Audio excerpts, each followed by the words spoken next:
Hey Jay, how often do you read books? All the time, man. All the time. So, what's the name of the book you're currently reading? You got me. I don't read. All right, let me ask you an easier question. What was the name of the last book you read?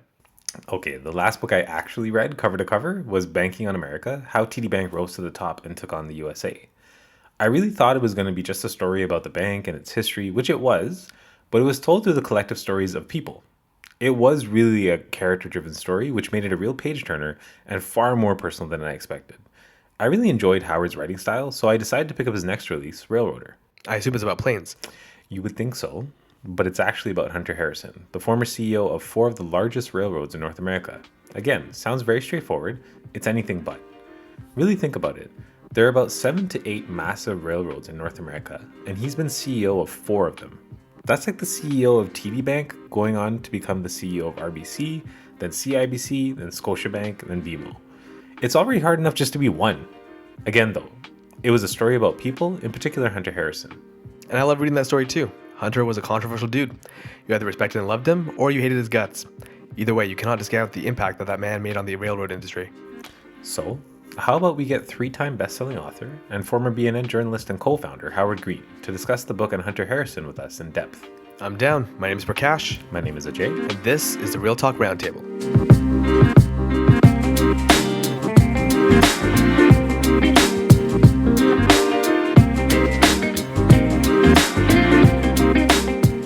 Welcome to the Real Talk Roundtable. With us today, we have Mr. Howard Green. Thank you so much for joining us today. Thanks so much, Prakash.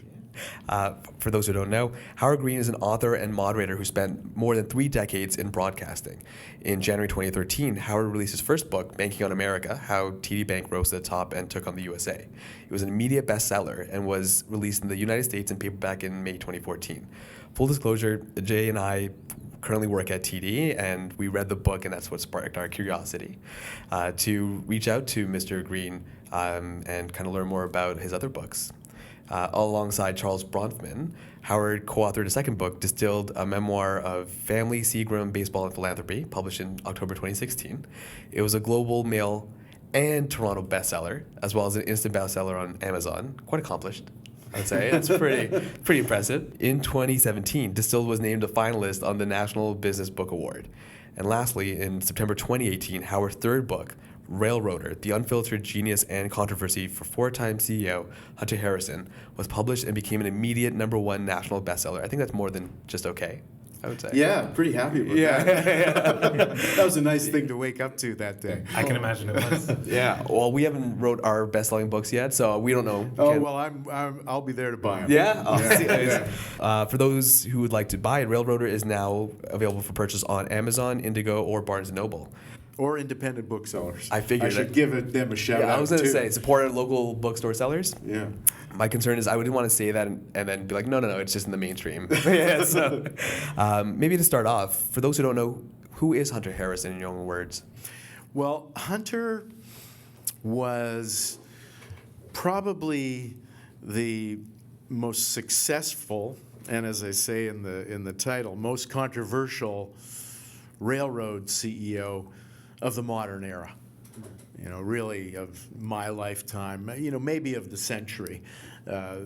He ran 4 railroads, and we're talking major companies. So when you think about it, how many people can you think of who were CEO 4 times, first of all? I can think of 0. Yeah. Yeah. I mean, I've thought about this a lot, and I can't.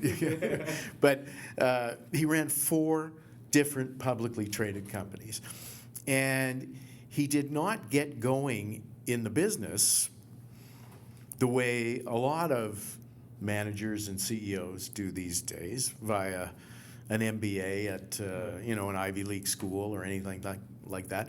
He was a tough kid growing up in Memphis, Tennessee. He was the son of a cop, a frustrated man, and his dad really was often disappointed with young Hunter as a teenager. They came to blows. And Hunter, in his own words, said that if there was ever a juvenile delinquent, it was me. He was a bad kid. And he didn't really smarten up until he got a job working on the railroad when he was 19 in Memphis. And that first job was pouring the oil into the axles of the wheels of boxcars. So it wasn't exactly an Ivy League MBA school. He started at the bottom, covered in grease and grime. He'd come home every night, and Jeannie, his wife, they got married when they were teenagers. She had their first child when she was a few weeks shy of her 17th birthday. They were married more than 50 years. Actually, they got divorced once and remarried. So there's a love story in there, too. But she said, you know, she used to insist that he strip off his clothes when he came home from work because he was so covered in grease and oil. That's how he started. Oh, wow. But he had an incredible mind, of a questioning mind. And, you know, whether you go to business school or not, you need a questioning mind if you're going to reach the kind of heights that Hunter Harrison did, running for publicly traded companies. You know, I think he probably asked why more than anybody I've ever met. He was always trying to figure out things for himself and put things together. Very, very smart. He was, you know, somebody said, you know, he didn't have a university education, but he was usually the smartest guy in the room because, you know, he could read people, he had a questioning mind and so forth, and he applied that questioning mind to the railroad, where he started to work as a young man, as a laborer.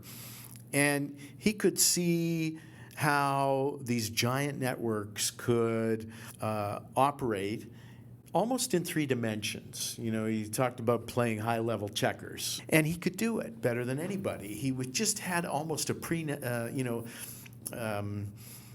some sort of cosmic skill at doing that better than others, and it got him noticed. Got him noticed by the higher-ups at the railroad. At that time, that railroad was called Frisco. St. Louis and San Francisco Railroad. It was bought by Burlington Northern in 1980. And then when he was at Burlington Northern, he really started to move up the ladder and got into vice presidential ranks. But was just an amazing operator of these complex and in some ways archaic networks that are vital to the economy of this continent and others, in fact, but I really only deal with the ones here. This was a guy who ran railroads better than anybody else. A highly, highly polarizing figure, however, extremely successful, but highly polarizing. Because he was rough, and he was tough, and he was demanding, and he was kind of in your face, and he was the kind of person who never backed down from a fight. As I said to somebody, there's thunder and lightning everywhere he went.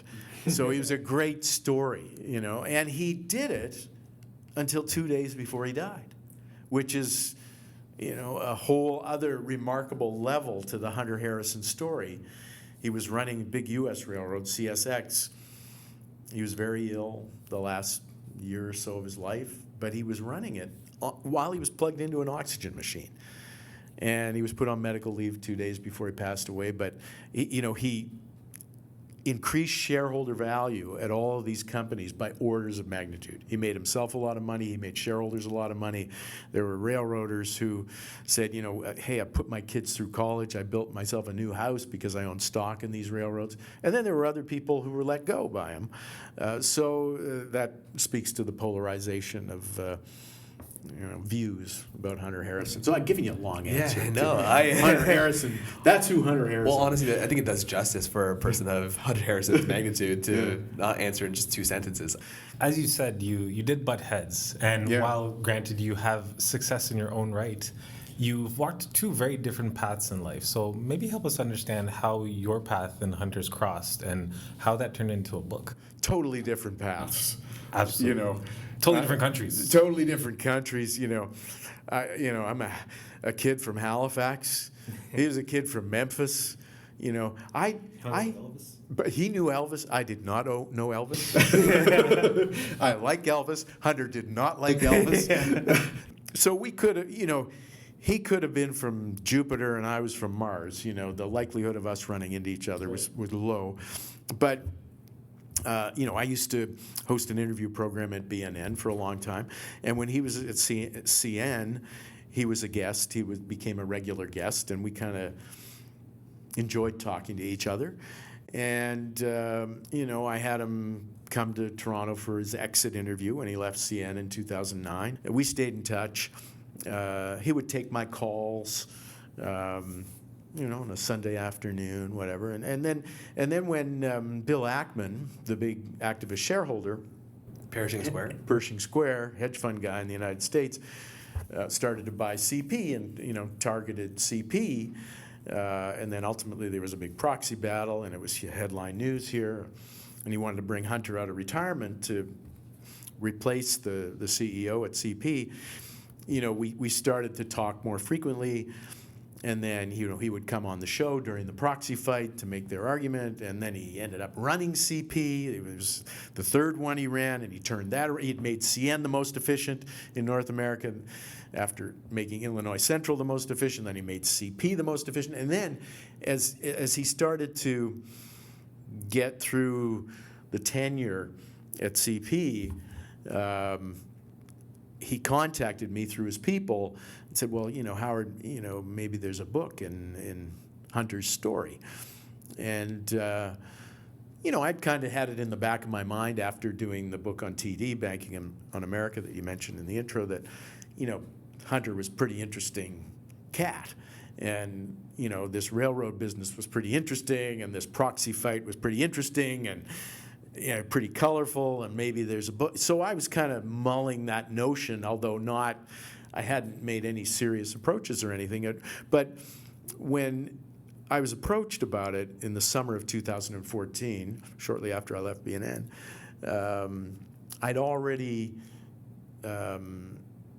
committed to work with Charles Bronfman, formerly of Seagram, on his memoir, and I couldn't write two books at once, which actually was very fortunate.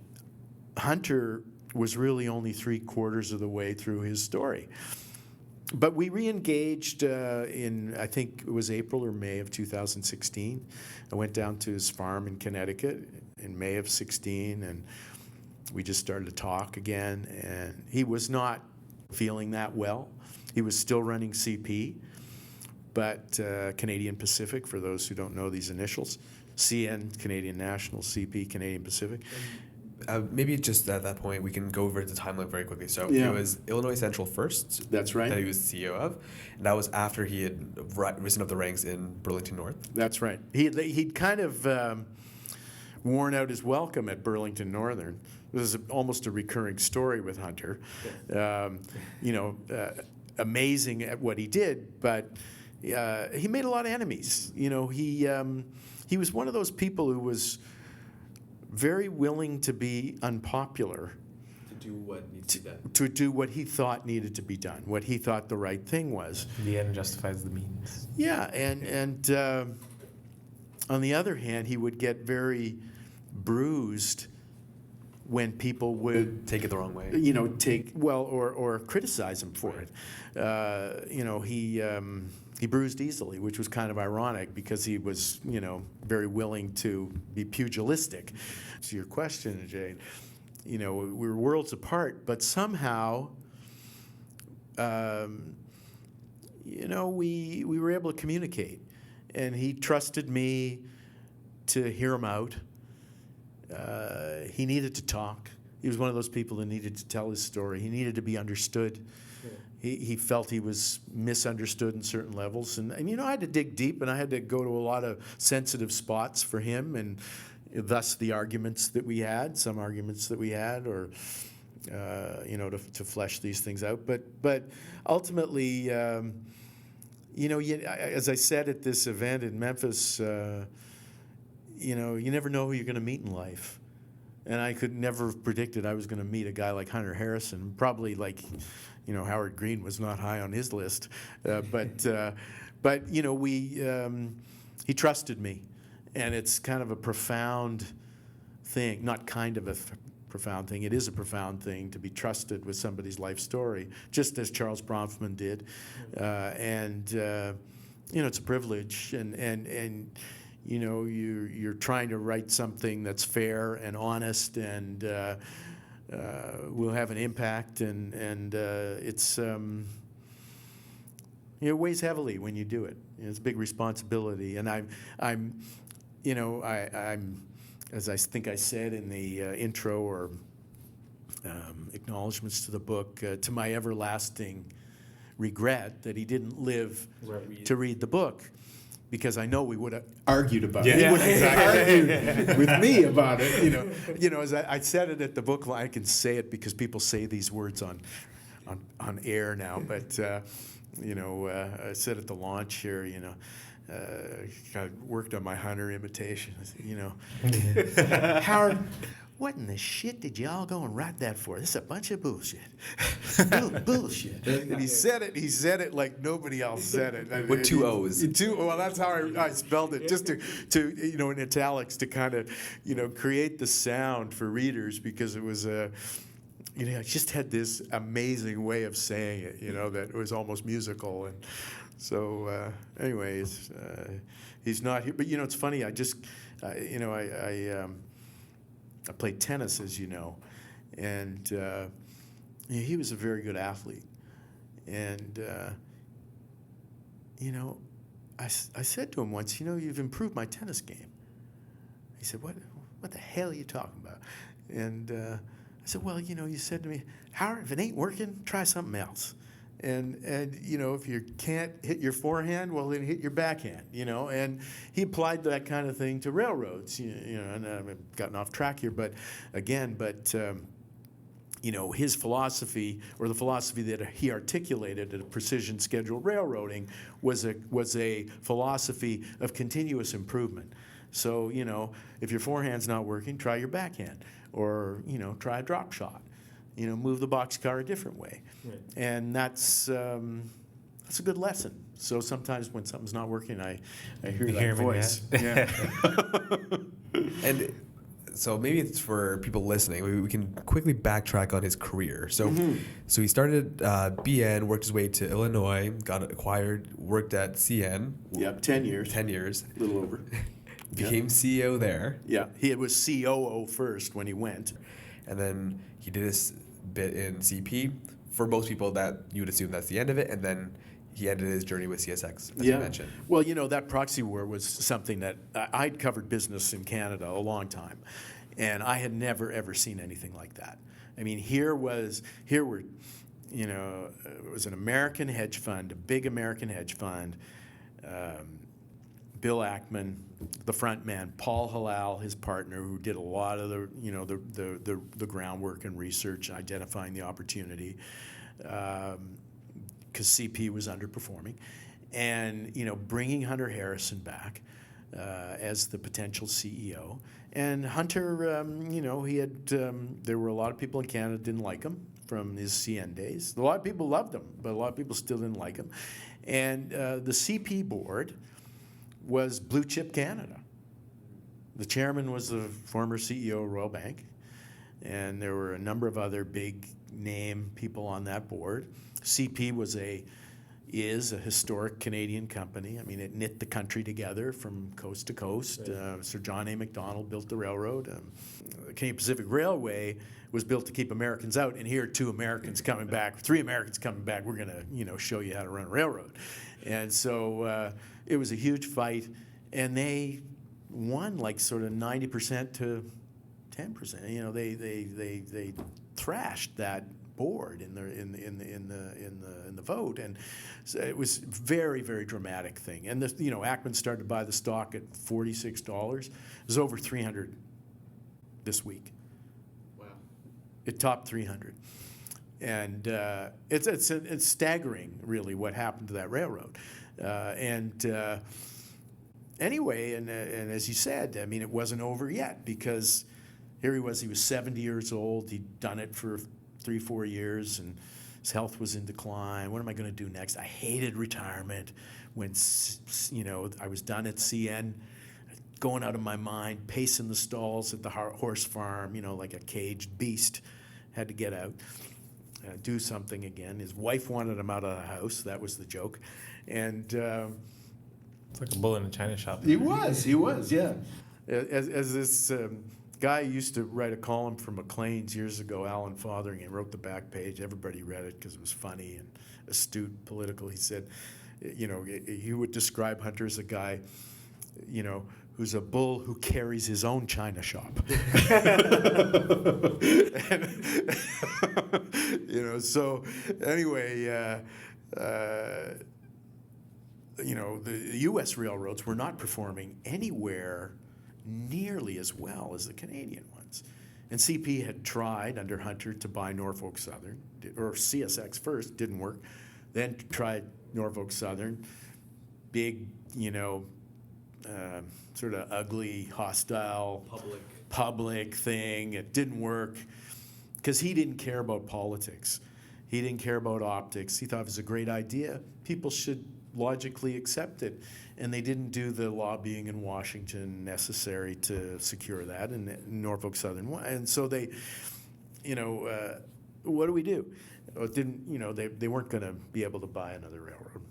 So, as he would say, they ain't building any more railroads. And so you have inefficiencies. You have, a place like Chicago where it takes 30 hours to get a train through because all the railroads converge there. And he was all about scheduling and making trains run faster, longer trains, leaving precisely when they were supposed to, rather than in the old days when freight trains left whenever the hell the customer would show up with the logs, and he'd say, well, if I ran an airline and we only took off when the passengers arrived, we'd never make any money. So that was precision scheduled railroading. And so the idea was to take Hunter, like in each of these cases, it was take Hunter, put him on the property, get him to institute precision scheduled railroading. That's what they did at Illinois Central. That's what happened at CN. That's what happened at Canadian Pacific. And then Ackman's former partner, Paul Halal, who he'd worked with on the CP transaction, set up his own activist hedge fund and said, hey, what if I buy Hunter Harrison out of Canadian Pacific and install him on the property of one of these American railroads? We can make a pant load of money. Anyway, so that was highly dramatic. And he went to CSX, this American railroad, which basically runs up the eastern seaboard from Florida to Canada. If you ever played Monopoly as kids, the B&O Railroad, that's CSX now. And Baltimore and Ohio, that's right, yeah. And a whole bunch of other ones that got amalgamated. And, he was sick when he was not well. He had a lot of things wrong with him, but he just was one of those people who was, he needed to work. He needed the purpose of work. It was the sense of identity, money, for sure. There's this thing in his family, it's a very Southern thing, the Big Daddy. And he was the Big Daddy, the provider. And he took that role very seriously. And even though unbelievable properties, horse farms and Bentley and a Porsche and, all this, he thought he could do it again. And it was the challenge. And I think the fact that it was a big American railroad.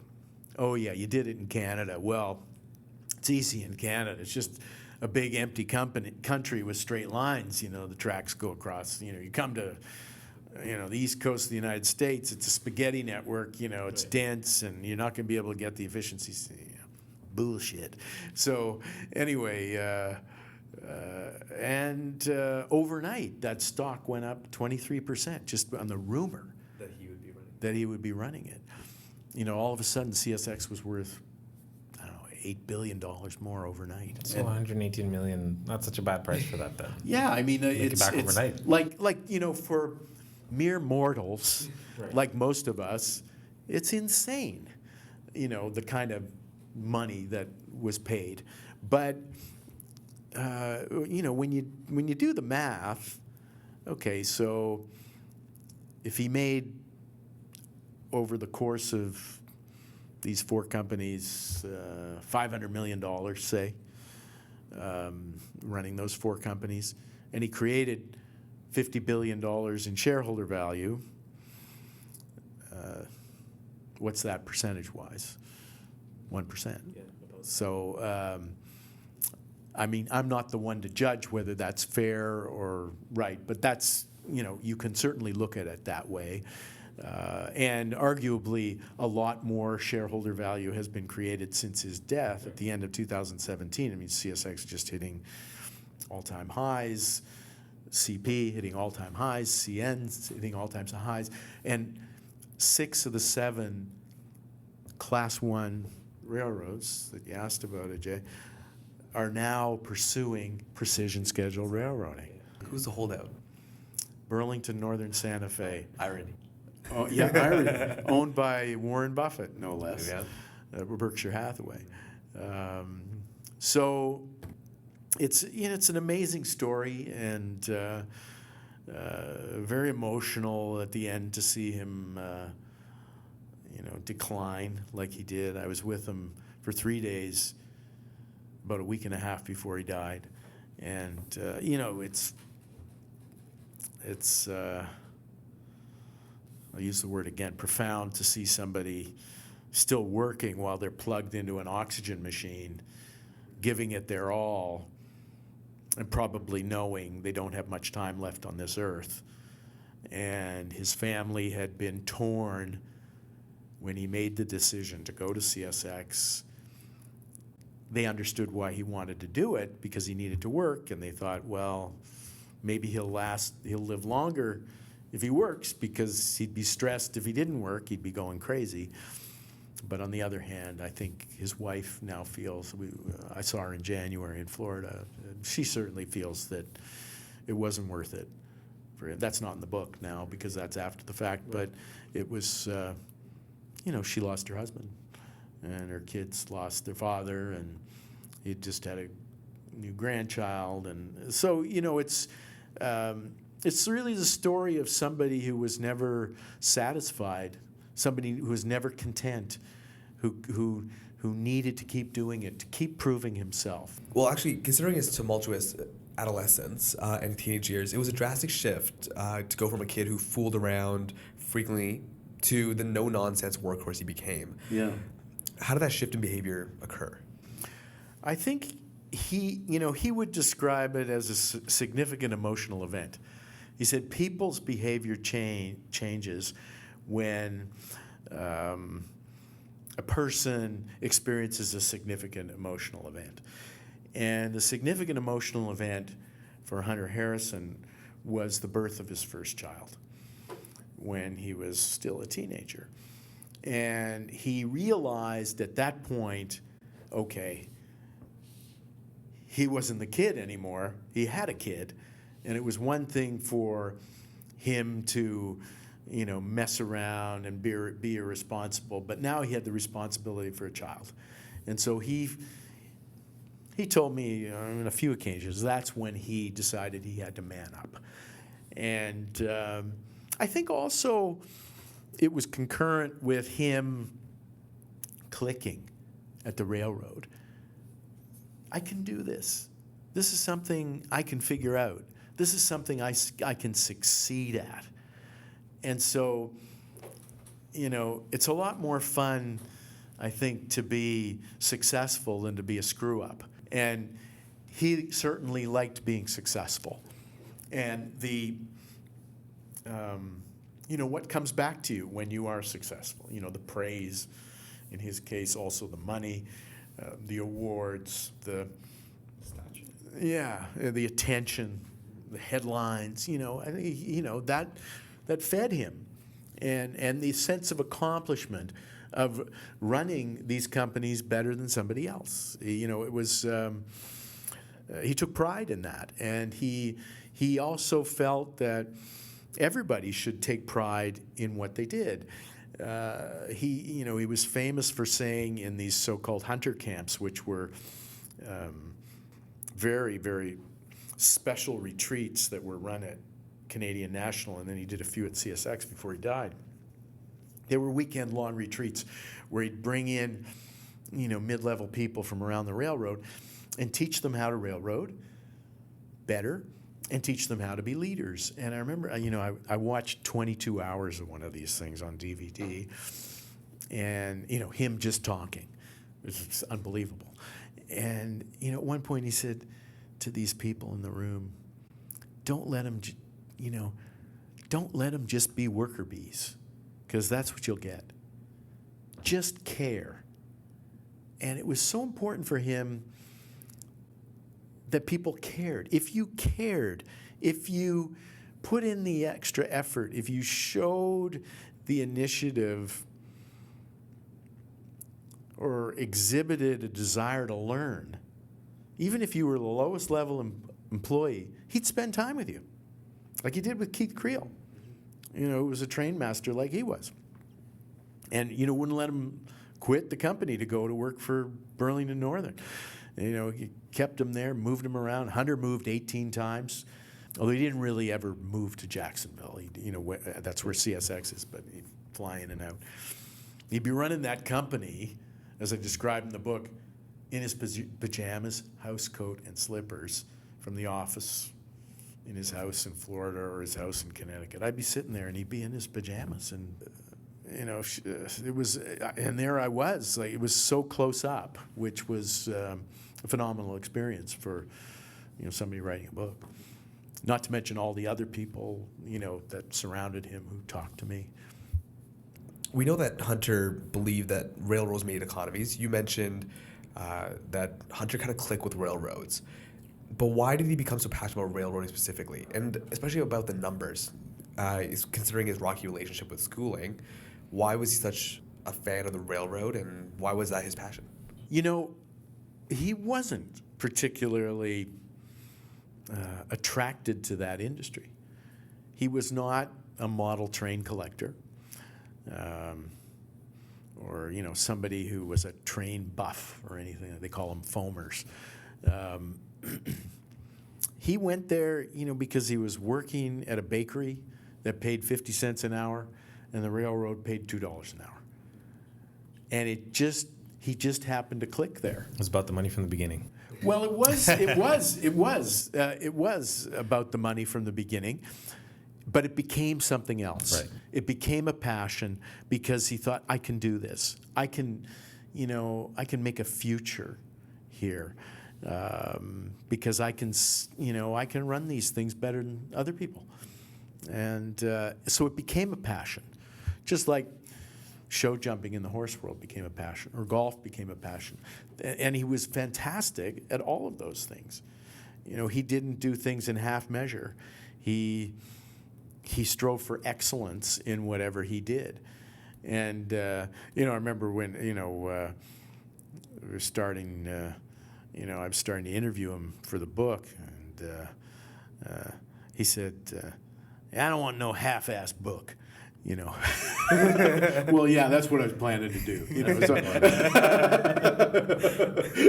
So I don't know what author would. Yeah, He was like, yeah. I'm going to phone this. Anyway, I could go on and on about things he said, but Do you think he would have been successful in another industry then? I think he might have been, yeah. As successful, I guess, as railroad? Well, that's obviously hypothetical and speculative, but I think back to the book about Charles Bronfman, and his dad was Sam Bronfman, who made Seagram into this global liquor dynasty, juggernaut. And then they had the biggest shareholding in DuPont as well. They were just a huge concern. And Charles had this view of his dad, Sam, that he was such a good business person. He knew things in granular detail about that business, just like Hunter knew things in granular detail about railroads. As all these guys, even Buzz Hargrove, who headed up the union here, said you couldn't bullshit him, And that's what Charles said about his dad. You couldn't bullshit him because he knew the business better than anybody. And Charles said to me, my father could have been successful in any business, to your question.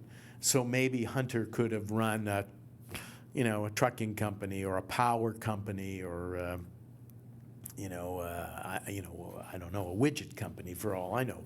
But because he had that questioning mind, which is sort of the core of figuring something out. And so business is figuring something out, and and packaging it and selling it. And truth be told, that there was times when I was reading the book that I actually forgot it was about railroads. His principles seemed agnostic of the industry at times, right? Right. You'd remember because you'd hear every so often a boxcar or a rail or an engine start or something, or freight, Yeah, right? right. But oftentimes, like you said, it was about doing the right thing the most efficient way possible and investing in your people. And Right. these are things that are not necessarily specific to railroading per se. Granted, they made a huge difference. Yeah. But nothing about that tells me this is railroading. And so you're right. I mean, it's a hypothetical, but seems a very likely one, maybe. Do you think he worked people too hard? I know there are stories in the book about not just Keith Creel, but you also had Peter Edwards and kind of their incidents. Do you think he worked them too hard at moments? Well, like, these two examples, Keith Creel, he developed, now I'm forgetting what it's called, but like a facial paralysis. Yes, Bell's palsy. Yeah, thanks. And Peter Edwards, who was an HR executive, human resources executive, both CN and CP, he would, I think I described in the book where he would, if Hunter called and he was in his car and he didn't have note paper, he'd pull his shoe off and he'd write on the insole of his shoe. I mean, these guys walked through walls for Harrison, and he developed some heart problems, So Hunter himself got sick on the job, in his late 50s, needed bypass surgery, kind of, needed to be carried out of the CN boardroom, flown to Chicago for surgery. So, probably did work people too hard. But, there are people who wanted to succeed like him, and they bought in, and a lot of them have done very well for themselves. So that's a choice people make, and it's not for everybody, for sure. But he had a lot of disciples and detractors. And to be fair, I mean, we say too hard. That's again subjective, right? To him, it's not. It's the right thing to do. Yeah. And obviously made him a CEO, not of just one company, but 4 separate companies in the same industry, some of which are competitors. So again, this is completely unheard of. I've never heard of this in my life. But what made him so different from other CEOs? As we mentioned at the beginning, this is not something that even the most senior of executives or most talented people you hear of that are part of the history books, they don't even do this. What made him so special? Well, I think, that he thought for himself. As I said, he had this questioning mind. Fiercely determined. Needed to prove something to himself, to others, it seemed. And I'll go back to what I said before. He had the willingness to do unpopular things. There are not a lot of people who are, who can take that, because, you get death threats. There are people out there who want you to fail, who don't like you, and most of us want to be liked. And I think probably a lot of major CEOs want to be liked too. I mean, in part, once you get to that level, they're running companies, but they're also quasi-political figures, right? Because they have to be public and put on a happy face at dinners and all of those kinds of things. Hunter was not so concerned with the optics. I mean, he liked the limelight, and he could entertain at a dinner better than anybody, but he didn't suck up to anybody, particularly politicians, and he was willing to say no to customers, which not a lot of CEOs are willing to do. Right. It's like the customer's always Always right. right. Yeah. No, not in his opinion. Yeah, and he didn't think the customer was always right. Like you said, a customer probably said that. Yeah. Steve Jobs, echoing the Steve Jobs film. So I think that's probably what distinguished him, and just this ability to understand that business better than anybody. That gives you a huge huge leg up. But If I could maybe just press you on that a bit, because I think the latter half of your answer is fair. The beginning piece where we're talking about, being determined, knowing his business well, wanting to prove something. This, I would say, is maybe to some extent a common trait among senior executives or CEOs. But do you maybe think it was the magnitude or the order of magnitude to which, he kind of held himself to those principles? Like just completely, focused and belligerent when it comes to trying to reach a goal? Like, do you think it was just that determination, tenacity? Like that do or die mentality. yeah, I think you're on to something. And, at one point I kind of compared him to Tom Brady, Right. who's got this unbelievable track record. But there's also a lot of people don't like Tom Brady. It just, and Ackman. I mean, they came, Hunter and Ackman, Bill Ackman, the activist shareholder, came from totally different worlds. But both, like, just, dogs with a bone, they just would not stop. Activist shareholders, they're like guys with drills out in the pavement, and they don't stop until they get what they want. And Hunter would not stop until he got what he wanted. There was just that was his personality. I think that's fair, and I think that's a fair description of him as a CEO. But how would you describe his philosophy in running his companies? How could you surmise that, if possible?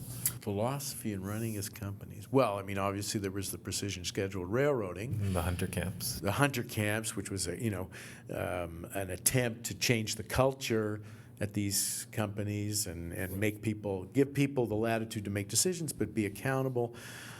I think for him, it was culture. It was a sense of, the precision scheduled railroading was one thing, but I think he always felt that it was the culture and the leadership abilities throughout the company that made the difference. Where you had somebody who cared, somebody who was maybe 5-6 rungs below him in the organizational chart, but was out there running the company or running their part of the company in a proprietary way. Like when I hosted the show at BNN, I was there for 15 years, and the program that I hosted, I felt like it was kind of the family store. I felt proprietary about it. Right. And I wasn't running a railroad, and it was a very small unit relative to a ZN or ZP, but I wanted the people on the team to care. It was your baby. Stuff mattered. It was my baby. Like, we're doing this. We're not coming here to do some, half-ass thing. This is a service, and, the railroad's a service. That interview program was a service. We had people who, watched the show and relied on it for information, credible information. I took it seriously. And he took the running of the railroad very seriously. And he expected everybody at the railroad, right down to the mailroom, right down to the person pouring oil in, to take it seriously. We were, and I think it comes back to ownership. When I said proprietary, I'll use the word ownership, because he said, we're working for the shareholders. They own the company. And a lot of the people working on the railroad, including him, had a piece of it. This is our company. Run it like your company. Treat it like your company. It'll do better. And so, to that point, you said he changed the culture all the way from the corner office down to the mailroom. But, you talk to somebody in the mailroom, and this is, not to their detriment or anything, but just not everybody really necessarily cares about those things, about shareholders, about You're creating right. shareholder value. So then the question then for me remains, how did he manage to affect that kind of cultural change throughout an organization, throughout all the ranks when, I mean, the hunter camps you talk about are really for the management and the leadership. So how do you think he managed Not to affect necessarily that? high leadership, but, Right. but mid-level. Right. Yeah. But how do you think you just got that through the entire organization? And I mean, even if it's to talk about one of the changes or all? Well, he sent messages, very strong messages, often through his actions, things he said, stories he told. He told stories. That's how he imparted his wisdom. And he was a great storyteller. He had a story for everything, and that's how he taught. He was a preacher and a teacher, and that's how he taught, through stories. And he had a story for everything. But there were incidents that reverberated through the company, like the mailroom, for instance. He'd go in and he'd see the computer in the box on the scale, and he'd bark at the woman running the mailroom. Where's that going? Well, it's going over to the yard across town. By FedEx? You're sending, do you know where that, when you send it by FedEx, do you know where that box goes from Calgary to get to the other side of Calgary? It goes through Memphis. Just happens he was from Memphis, Right. But FedEx, Memphis company.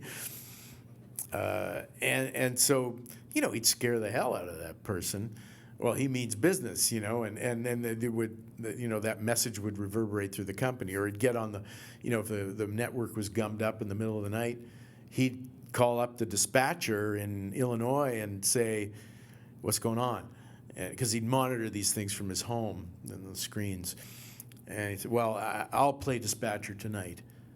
And you Go to the hotel, I think. Right. you stay with me. I'll be dispatcher tonight. So the CEO of the company is playing dispatcher to unclog the railroad all night long. He's pulling an all-nighter. Well, that gets around. Right. That's not something you see every day. You got a message board in the company.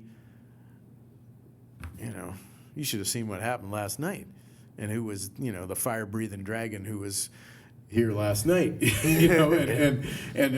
But by the way, I learned a few things from him. I learned how to ungum the railroad last night from this guy.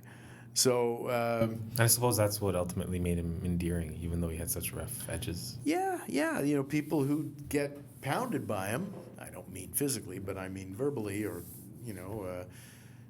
there's a guy named Tony Marcus I quote in the book. He's senior VP now of Canadian Pacific Eastern region, and he talks about being flying up to Montreal. He worked for him at CN too, and how he'd wanted to expand Brampton and how freaked out basically. And what do you got expanded for? Well, you just run more capacity. We be more efficient. And then you create capacity by being more efficient. You don't need $5-10 million from me to build a bigger terminal or whatever. And so Tony said, I left that meeting. He said, I'm quoting him here. He said he beat the shit out of me, but he didn't demotivate me. I learned from him. And so, you either bought into it or you didn't. And to your point, there are people who just want to work 9 to 5, and then they don't want to move 18 times like Hunter Harrison did, and they want to have a different life, and so it didn't work for everybody. Do you think It doesn't work for everybody. Do you think those people may have misinterpreted his culture as a culture of fear? Well, it was labeled that, and he would always dispute it. He would call it a culture of consequence. There was reward and there was consequence. And you motivated people with reward, and you also motivated people with consequence. These were the significant emotional events that I referred to earlier. That's when people get the point, in his view. All right, so this was a very interesting read for both of us, and pretty much whoever picks up this book, I doubt you'll be able to put it down for very long, because good to hear. No, it was as we're talking about one guy here, Yeah. and one guy who affected the lives of so many different people. What is that lasting effect you think he's had on you? What do you think it is about maybe your perspective or even you personally that's changed or altered because of your experience with him? You know, you can always do better. He believed that, and he said that to people. You can always stretch. You know, most people, he said, most people are better than they think they are. They can achieve more than they think they can achieve. I think those are, you know, and do the right thing. He really believed in doing the right thing. He was honest to a fault. Sometimes he was so honest it was to his detriment because he'd, you know, say things in your face, you know. But you know, he was an honest person, and you know, what he thought was the right thing was not necessarily what other people thought was the right thing, but he genuinely believed he was doing the right thing, and I think he believed you could always do better. And so that's the part, I think, that I'll, you know, remember. And to be honest, that's one of the things that actually stuck with me. I know earlier we asked, you know, what made him so different as a CEO. But the one thing that stuck with me is actually what you're saying right now. You know, I think towards the end you say that, you know, good leaders or good managers will do things right, but he did the right thing. Leaders do, yeah. Managers do things right. Leaders do the right thing. Exactly. And that really resonated because it was this one picture in that book where I think he's managing his kids' soccer team. And you put a little caption there saying that he went to the library. Sorry, it's a footnote. He went to the library. He checked out all the books he could find on soccer and because he knew nothing. Because he knew nothing. But I mean, you know, I almost thought of him because of the way I was reading it, and he was so just, you know, singular focus on railroads. All in. Yeah, I thought that's all he cared about. But no, what he really cared about was just doing things the right way. And I mean, you show that through his, you know, show horses and golfing and everything else that he did. But I mean, that really stuck with me, like, because that's early on. You know, he was a young guy there, and he's still, you know, for something that clearly he didn't care much for, but he cared because of something he was doing, and he just, like you said, he had to do it to the highest degree he could. I'm going to ask, I guess, maybe this question to aptly end this wonderful interview. Do you think that Hunter Harrison's journey with CSX and pretty much working himself all the way till his death, do you think it was always going to end up that way? That his journey was always going to be a person who worked till the death of him? Is that something that, based off of who he was always going to happen, no matter all the difficulties that preceded? Well, it's what did happen, so I can only assume it's what would have happened. We only know what did happen. Can't really predict the future. Or speculate what could have been. Or speculate about what could have been. And if he hadn't taken the job, you know, whether he would have passed away sooner because he was not happy. So those are all kind of hypotheticals that I can't answer. I only know what did happen, and he worked pretty much to the end. But he was happy doing it. Yeah, because he was seeing results. And I think, you know, you're right, it's a hypothetical, but I think if we go for an educated guess, I believe in the book you also say one of the doctors told him, you know, give him a broken railroad every 5 years and he'll live forever. Right? So guys like that, they don't quit. They work till they die. That's just my opinion. I know we asked you, and I know the fair answer is to not comment, but with my lack of education, I'm going to throw it out there and say that, you know what, I think he would honestly have worked till he died, and he did. And we're blaming your book pretty much for that opinion. I think it's if we got it from anywhere, it's your book for convincing us of that. But I think I agree. I don't think he would have had it any other way. And it's your podcast, so you guys could say what we want. On that note, thank you so much, Howard, for joining us to talk about Railroader. As always, for those listening, Howard's books do two things. One, they explain the title topic, which, whether it be about how TD delved into the American market or the life of Hunter Harrison, the railroading CEO. But the second objective, personally, seems to be in my opinion, seems to be providing the reader with an all-access pass to the industry they discuss, as well as a comprehensive look at the life of corporate and the decision makers involved. So if you ever wonder what happens behind the scenes at a CEO level, if you know nothing about railroading, this book, along with Howard's other novels, are for you. Thank you so much, Howard, for discussing this book with us. Thanks so much, guys. Thanks again, Howard.